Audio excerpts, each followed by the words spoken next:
حضرت ابراہیم علیہ السلام جدُّ الانبیاء کے لقب سے مالا مال ہوئے۔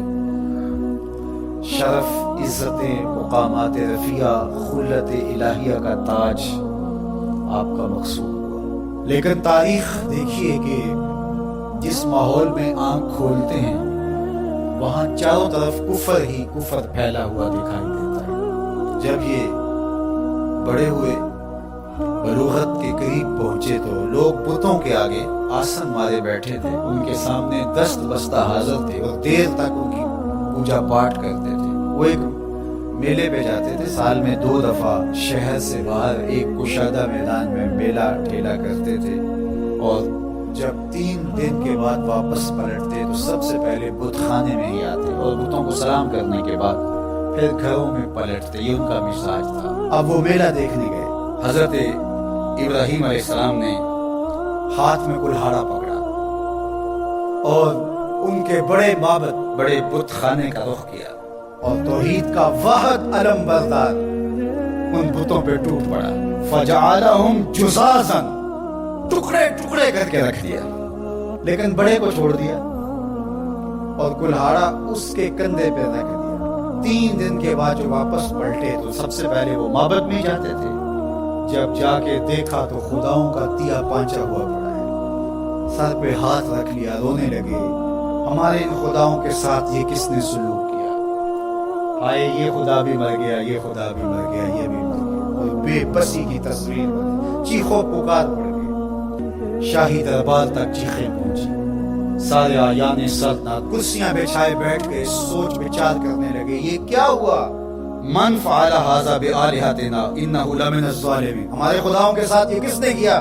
بڑا ظالم شخص ہے جس نے یہ کیا۔ بڑے قہر میں، جلال میں نمرود بھی، چونکہ اسے لگتا تھا آج جو ہے وہ معبد کے جھوٹے خدا گرا دیے گئے ہیں، اور کل یہی کلہاڑا میرے سینے میں بھی اترنے والا ہے۔ اسے اپنی جھوٹی خدائی بھی ڈھولتی نظر آ رہی تھی۔ وہ کہنے لگا، کون ہے جس نے ہمارے ان معبودوں کے ساتھ کیا؟ قالوا سمعنا فتى يذكرهم يقال له ابراہیم۔ تو کچھ لوگوں نے کہا ایک نوجوان ہے اس بستی میں جس کا نام ابراہیم ہے۔ بتوں کے خلاف اگر کوئی بات کرتا ہے تو پورے ماحول میں وہی کرتا ہے، پورے شہر میں وہی بتوں کی برائی کرتا ہے، ورنہ تو سب بتوں کے ماننے والے ہیں، پجاری ہیں۔ کہا سب لوگوں کو جمع کرو، آیان سلطنت بھی، وزراء بھی، مشیر بھی، عوام الناس کا جمع غفیر کا بلا کے لاؤ، تاکہ لوگ اس بات کی گواہی دیں کہ واقعی یہ بتوں کے خلاف بات کرتا ہے۔ اگر یہ بات ثابت ہو جائے تو پھر ہم کڑی سزا دیں گے، عبرت کا نشان بنائیں گے۔ اب ابراہیم علیہ السلام کو بلا بھیجا۔ کیا ہوا ہے؟ کہا جی آپ کو دربار شاہی میں بلایا جا رہا ہے، چلے چلتے ہیں۔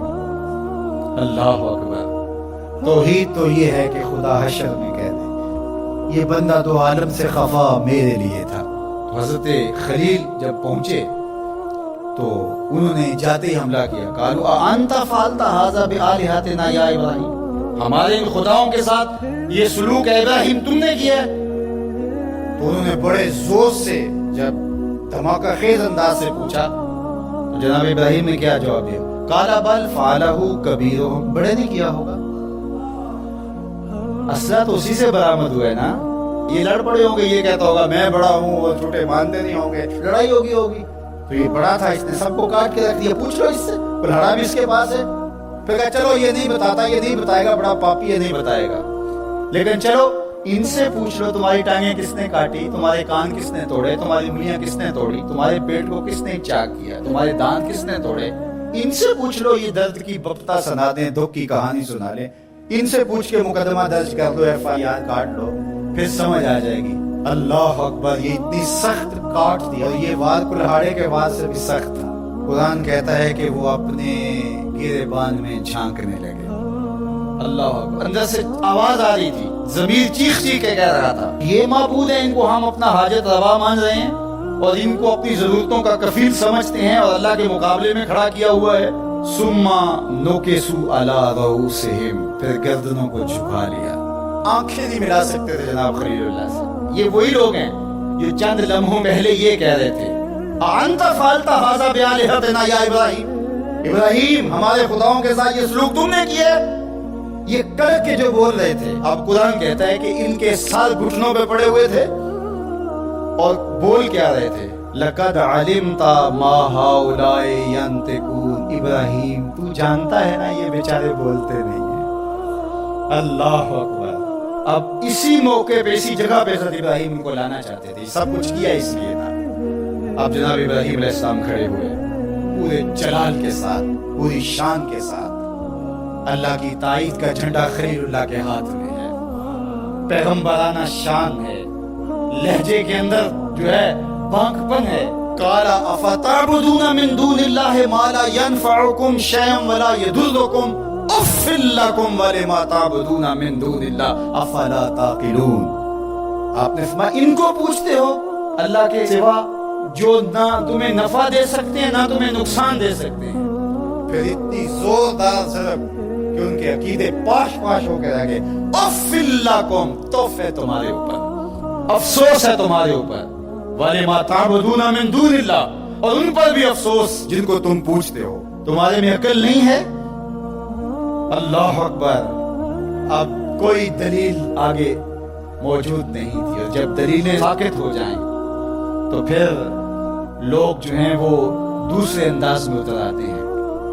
اب انہوں نے کیا کہا؟ اگر کچھ کرنا چاہتے ہو تو ان کو جلاؤ، اس کے علاوہ کوئی راستہ نہیں۔ اب ایک چیخا تیار ہونے لگی۔ اچھا، ایک شخص کو منظر نامے سے ہٹانے کے لیے تلوار کا ایک وار کافی نہیں تھا، لیکن وہ نشانی عبرت بنانا چاہتے تھے۔ بہت بڑا الاؤ آگ کا تیار کیا جانے لگا، جس میں مہینہ 2 مہینہ مسلسل اس کے اندر ایندھن ڈالا جاتا رہا۔ پھر جب اس کو آگ دی گئی تو ایسی آگ بھڑکی کہ کئی میلوں سے اس کے شعلے نظر آتے ہیں، اور کوئی افق سے گزرتا ہے پرندہ تو وہ بھی جل بن کے کباب ہو کے اس کے اندر گر پڑتا ہے۔ اللہ اکبر۔ حضرت ابراہیم علیہ السلام بیٹھے ہیں، بدن کو جکڑ دیا گیا، منجنیک میں ڈال کر گھمانے لگے۔ حضرت جبرائیل امین نے عرض کی کہ اگر آپ کہیں تو رب کی بارگاہ میں عرض کروں یہ مشکل ٹل جائے۔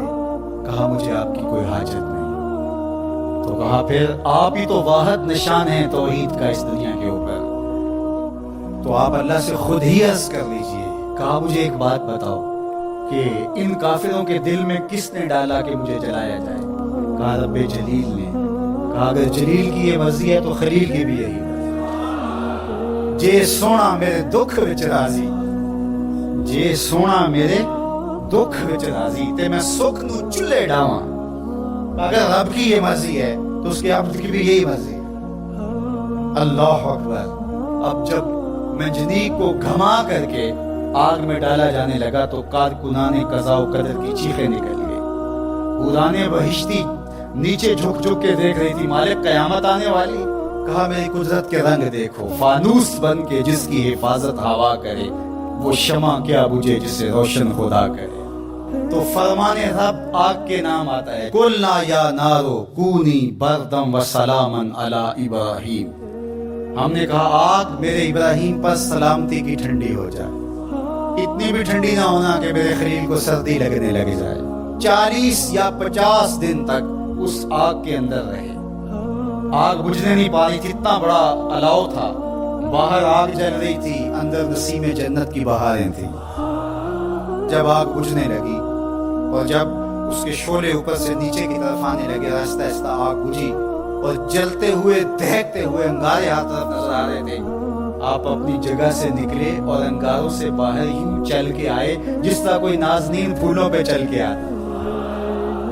اللہ اکبر۔ یہ رب کی قدرت کے رنگ ہیں، وہ اپنے بندوں کی اس طرح حفاظت کرتا ہے۔ یہ کتنا بڑا امتحان تھا، ہنس کے دیا۔ لیکن پھر ایک ایسا امتحان بھی آیا، اگر کو ہمالیہ پہ ڈالا جائے تو اس کا پتا بھی پانی